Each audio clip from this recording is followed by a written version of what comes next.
when our field technician logs in to the Field Workforce Safety Assistant, they'll be shown a number of different work orders currently in the queue. Now let's take a look at one of these work orders. We have work order 5 here. It's routine switchgear maintenance at the Dandenong substation. Now when we click into this, we can see a number of details around this work order. We can see that it's priority 1. We can see the location, and we also have the option to perform that safety check. So let's perform that safety check now, and while that's running, let's also load some emergency warnings. Now we can see that there's only one emergency warning here near the site of the work order, and currently this one is under control. It's just a small incident at Hullum.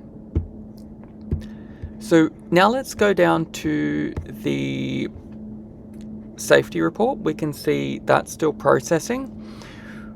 We currently have our safety supervisor agent coordinating with a number of different worker agents to collect different bits of information to synthesize a report that we can see here.